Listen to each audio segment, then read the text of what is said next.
proposition du groupe Ambition Nouvelle que tout le monde a dû recevoir, mais je vais vous le lire et voilà, on en parlera. Depuis 8 juillet, pour une durée de 3 mois, les collectivités territoriales sont invitées à se prononcer sur le projet régional de santé 2023-2028. L'un des 3 piliers de ce PRS est le schéma territorial de santé de Haute-Pyrénées, qui fixe le cadre et les objectifs afin d'agir au plus près des besoins de la population. Plus de la moitié des habitants du département résident dans le périmètre de la communauté d'agglomération Tarbes-Lourdes-Pyrénées. Une vigilance particulière doit être apportée à l'accès aux soins au sein de cet espace. Comme la crise de la Covid l'a démontré et au regard du contexte particulier de la diminution du nombre de professionnels de santé dans le département, le maintien d'une offre de soins de proximité et de qualité est indispensable. Nous, élus communautaires de Tarbes-Lourdes-Pyrénées, sommes très attachés à ce que les besoins de santé de la population soient satisfaits. Nous tenons à rappeler que la proximité est une caractéristique essentielle des services publics. L'aménagement du territoire est une des compétences de la communauté d'agglomération et doit se décliner dans l'ensemble de nos politiques publiques. Aussi, nous, élus communautaires, tenons à nous exprimer sur ce projet régional de santé. Nous avons pris note que le Conseil national de la refondation propose de travailler sur un projet partagé autour du futur hôpital commun. Tout en améliorant la coordination ville-hôpital et en désengorgeant la médecine de ville à travers la création d'un centre de soins non programmé. Défi 2, objectif opérationnel 3 du schéma territorial de santé des Hautes-Pyrénées. Or, malgré les nombreuses alertes lancées depuis plusieurs années, aucune réponse n'a encore aujourd'hui été apportée aux légitimes interrogations formulées concernant ce projet hôpital Tarbes-Lourdes à site unique à Lannes, par ailleurs de plus en plus contesté. Ce projet est le fruit d'une décision prise de manière verticale il y a plusieurs années dans l'ignorance la plus totale des coûts induits pour les collectivités territoriales à l'opposé d'un aménagement durable et vertueux du territoire. Ainsi, qu'en est-il de la desserte routière, de la mise en place de transports en commun, de l'alimentation en électricité, du coût des réseaux d'eau et d'assainissement, de la création d'une nouvelle mairie, dernier alinéa cohue, sans oublier, et c'est essentiel, le nombre de lits. Comment ne pas s'interroger sur l'emplacement retenu, situé sur la commune de Lannes, qui éloigne de l'hôpital public la quasi-totalité de la population des bassins de vie de Tarbes et Lourdes, qui multiplie les temps et flux de déplacement en n'apportant aucune solution en termes de desserte, en transport en commun, ni de valorisation des mobilités douces. Par ailleurs, comment permettra-t-il d'assurer l'accès aux soins d'urgence en moins de 30 minutes pour une partie des habitants du département, engagement national du pacte territoire santé? Comment se désintéresser des caractéristiques de ce projet immobilier pivot pour la santé de nos concitoyens, tout à fait contraire aux objectifs de la loi climat et résilience du 24 août 2021 et qui incrémentera le compteur du zéro artificialisation nette au détriment des projets de l'ensemble des communes de la communauté d'agglomération? Comment ignorer que cet équipement générera 2 friches particulièrement importantes à Tarbes et à Lourdes, villes qui ont adhéré au plan national Action Cœur de Ville, dispositif dédié à la lutte contre la désertification des centres-villes? Enfin, comment appréhender ce projet à la lecture des orientations proposées le 12 juillet 2023 lors du débat sur le projet d'aménagement et de développement durable du projet de SCOT de la CATLP, orientations qui ont reçu un assentiment général? En effet, ces orientations exigent un changement de modèle, c'est-à-dire privilégier la revitalisation des centres-villes, atténuer et s'adapter aux effets du changement climatique, limiter l'étalement urbain, économiser et préserver notre potentiel agricole et naturel, prioriser l'urbanisation à l'intérieur des espaces urbanisés, en s'inscrivant notamment dans une logique de sobriété foncière. Nous, élus communautaires, voulons maintenir des services publics de proximité, en particulier une offre de soins de qualité dans chacun des bassins de vie de Tarbes et Lourdes.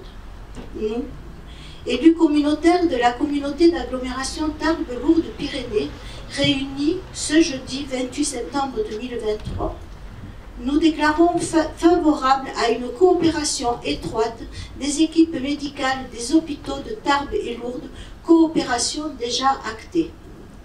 Nous demandons le maintien des hôpitaux de Tarbes et de Lourdes dimensionnés en fonction des besoins à satisfaire de la population. Seule alternative à ce projet d'hôpital commun très fragile aujourd'hui, puisqu'il contrevient à la loi climat et résilience, qu'il pénalise le territoire en incrémentant le compteur ZAN et qu'il éloigne le service public des usagers.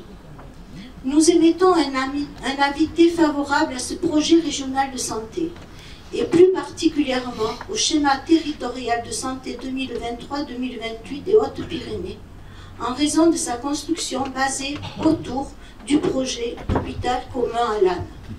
Nous demandons à Monsieur le Président d'adresser cette délibération à Monsieur le Directeur de l'ARS, à Monsieur le Préfet des Hautes-Pyrénées, à Mesdames et Messieurs les parlementaires et à Monsieur le Président du département des Hautes-Pyrénées.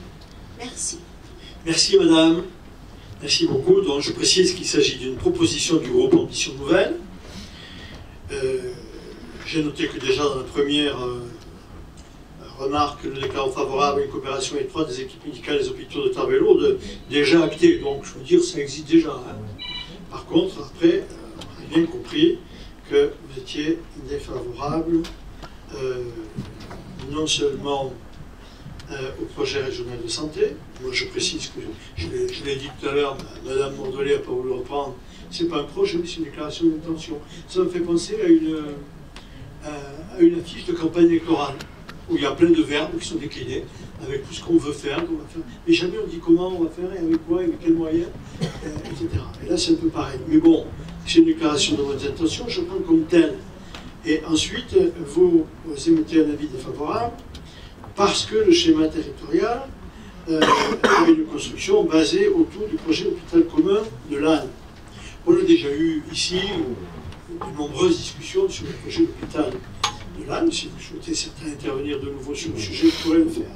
Je demande donc qui souhaite intervenir après avoir écouté la proposition du groupe Ambition Nouvelle.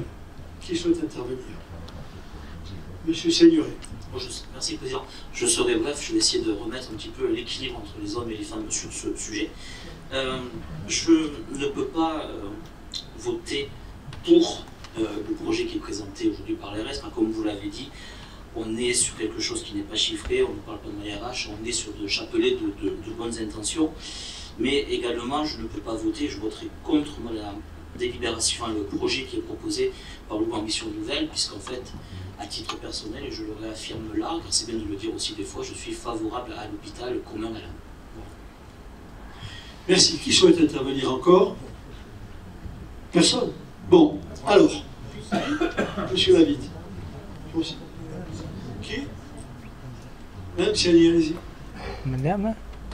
Parlez bien dans le micro. Oui, merci Président. Au-delà de savoir si on est pour ou contre Lannes, je voudrais quand même donner des informations sur Lannes. Le prédécesseur de M. Jaff avait mandaté un expert ici, dans le département pour faire le point sur ce projet. Sa conclusion avait été claire, Lannes est petit. Donc ça ne vient pas de moi, ça vient d'un expert mandaté par l'ARS.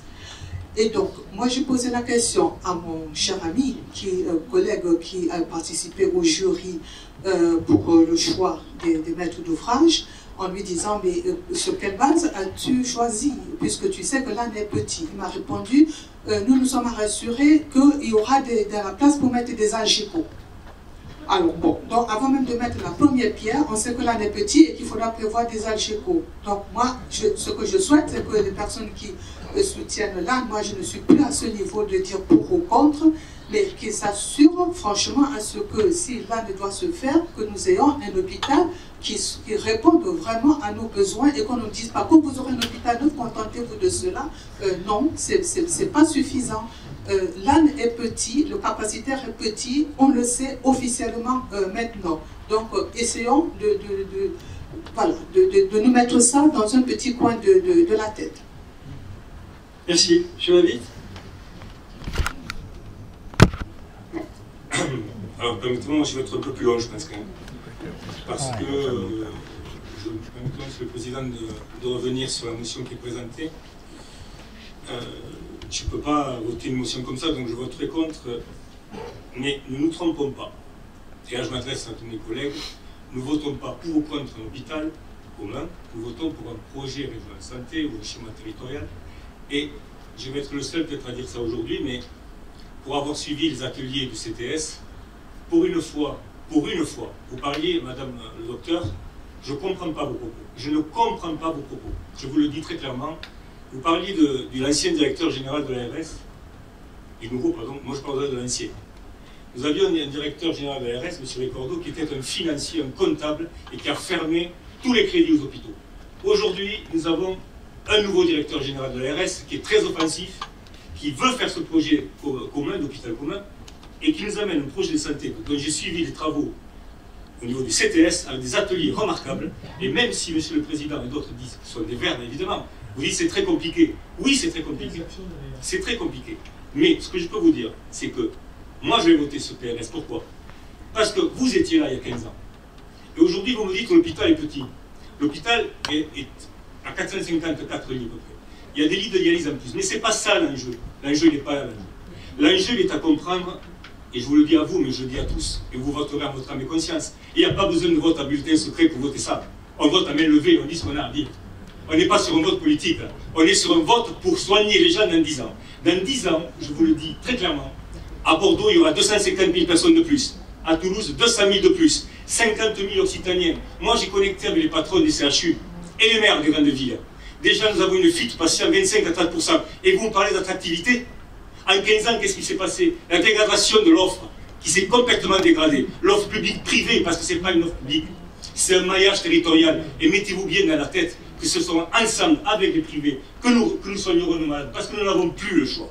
Nous n'avons plus le choix. C'est plus un choix, c'est une évidence. C'est une urgence. Je vis dedans depuis 40 ans. J'ai pris la présidence du conseil de surveillance. J'ai échangé avec le président de l'agglomération avant pour porter ce projet qui est une difficulté absolue. Vous parlez dans votre motion, les équipes sont prêtes à travailler. Non, madame, pas encore.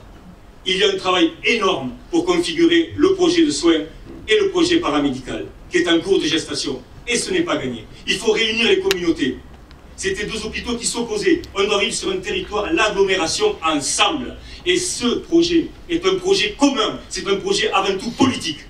Un vrai projet politique, au-delà des clivages. C'est soigner les gens. Et dans 10 ans, si on ne fait pas ça, avec 25 à 30% de patients qui s'en vont du territoire aujourd'hui, parce que nous ne sommes pas attractifs, parce que l'offre s'est dégradée et que nous avons deux vaisseaux amiral, certes, il y a le problème de la friche, j'en conviens, mais deux vaisseaux qui sont en train de tomber comme un millefeuille. Je n'ai pas fini. En ce qui concerne votre abord de la loi climat et résilience, je vous rappelle quand même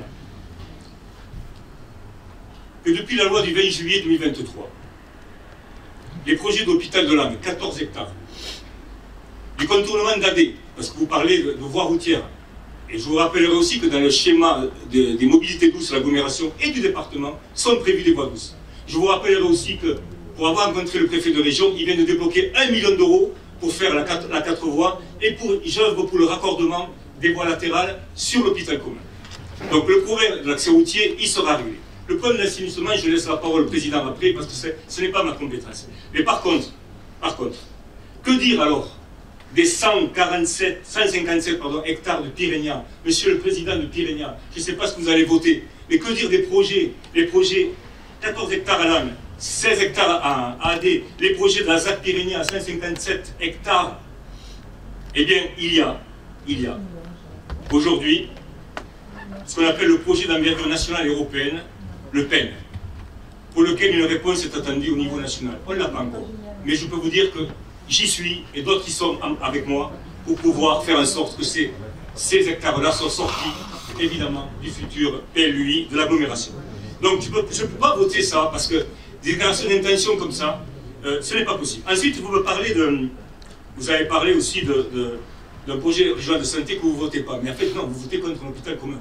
Soyons très clair. Arrêtons de dire les choses à l'envers.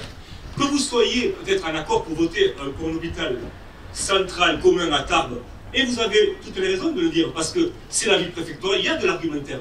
Mais ne me dites pas que vous allez voter pour 2 hôpitaux de proximité. Il n'est pas là, l'hôpital de proximité. La loi sur les hôpitaux de proximité, elle vise à quoi? Elle vise à dichotomiser l'offre. Aujourd'hui, l'hôpital, c'est un entonnoir. Urgence psychiatrique, urgence gériatrique, urgence médico-sociale et urgence. Et avec une pénurie de médecins. Donc aujourd'hui, il faut dichotomiser. Il faut multiplier les axes. C'est-à-dire qu'il faut travailler sur, oui, pas un centre de soins non programmé, des centres de soins. Il y en a un à Lourdes qui sera fait fin 2024, début 2025. Il faut travailler sur cette offre d'approche. Il faut travailler sur l'accueil de l'urgence psychiatrique.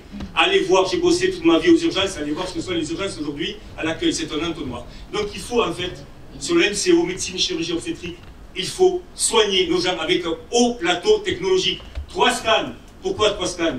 Parce qu'il faut faire de la radiologie interventionnelle pour emboliser, pour prélever les tumeurs. On ne prélève même plus les tumeurs. Plus personne ne veut venir travailler chez nous. Les spécialistes n'en ont pas. Vous êtes anatomopathologiste, madame. Qui vous prélève les tumeurs aujourd'hui? Personne. On ne prélève même plus une tumeur dans notre département. On en est là. Bien des courses. On a quelques chirurgiens qui sont là, qui vont remplacer une génération qui s'en va. Je parle par exemple du docteur Pento, un très très haut niveau qui vient d'arriver chez nous.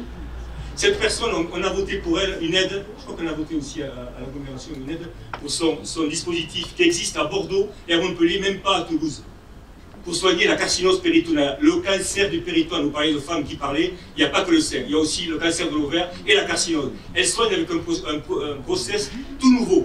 Cette femme, elle ne restera pas comme d'autres chirurgiens si on n'a pas un plateau technique de très haut niveau. Et qu'est-ce qui nous attend? Eh bien la suite, la fin du film.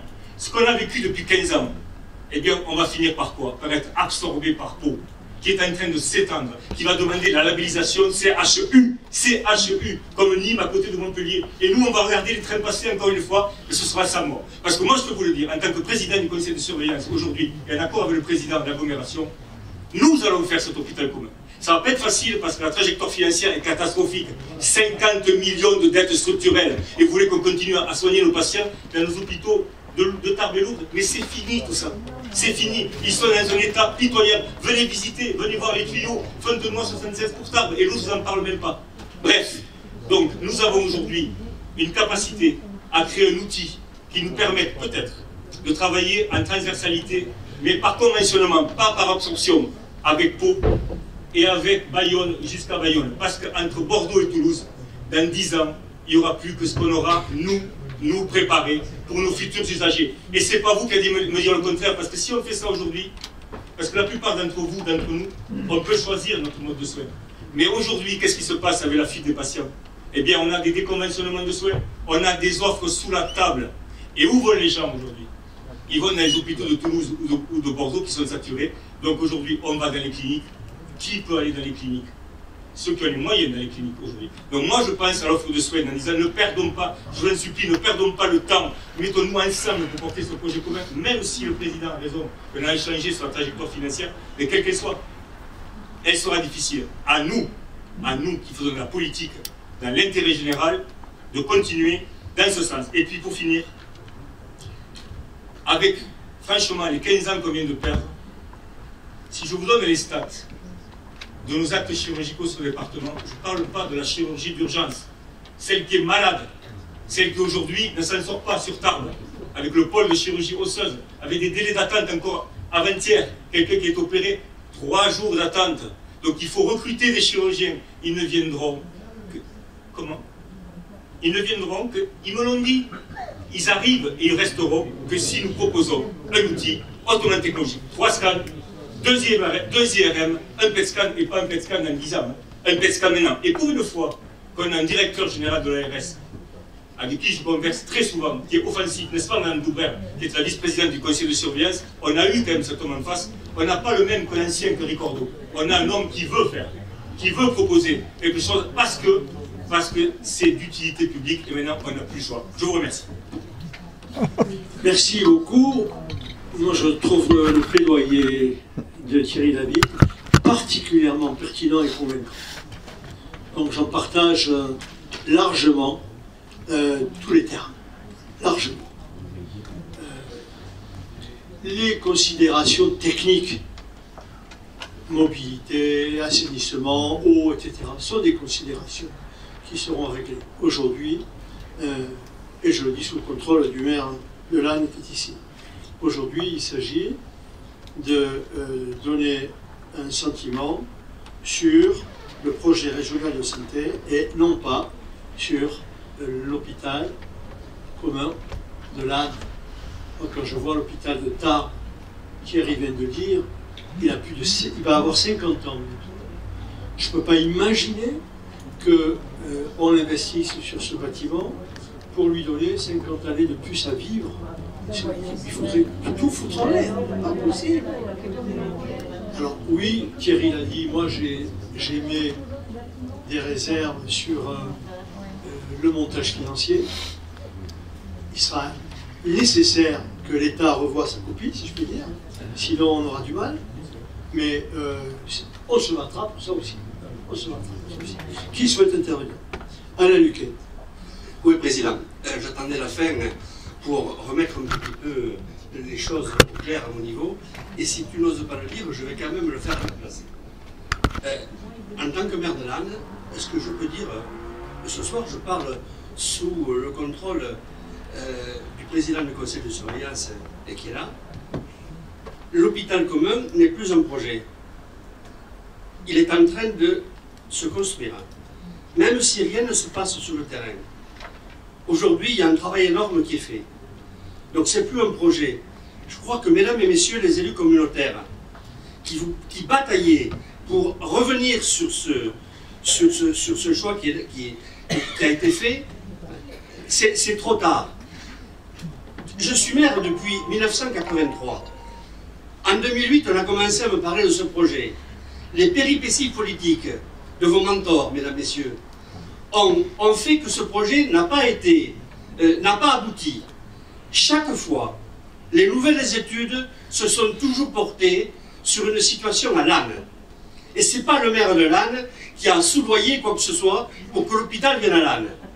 Parce que je peux vous dire, mesdames, messieurs les élus communautaires, que s'il y a une commune qui est vraiment touchée par cette implantation, c'est la commune de Lannes, avec les conséquences que ça aura pour elle. Et je serai amené d'ailleurs à vous demander, c'est le rôle de l'agglomération, au moment voulu, d'être solidaire avec la commune de Lannes pour qu'on puisse aménager tout ce qu'il y a à aménager pour satisfaire une bonne intégration de l'hôpital à Lannes. Mais Monsieur le Président, je crois qu'aujourd'hui, il faut le dire, il faut arrêter de faire croire aux populations que l'hôpital ne se construira plus à Lannes. Parce que c'est ça que vous mettez dans la tête des gens. Les gens me rencontrent, me demandent, mais c'est vrai, l'hôpital il se fait plus, etc. Non, l'hôpital il se fait. Et je vous donnerai comme conseil, mesdames et messieurs les élus communautaires, vous, certains, qui avez voulu utiliser cet argument politique, il vous a servi en défaveur. Donc prenez cela en considération et arrêtez de revenir sur cette décision d'implantation de l'hôpital à Lannes. Elle a été actée par le président de la République en mi-juillet 2021. Donc c'est fait. Donc maintenant il faut travailler pour accueillir cet hôpital sur notre territoire. Et sachez également que ce projet d'hôpital sera très structurant pour notre agglomération. Il va y avoir beaucoup de choses qui vont graviter autour de l'hôpital et dont l'agglomération va bénéficier. Merci, Monsieur le Président. Merci, Monsieur le maire de Lannes, on a bien compris.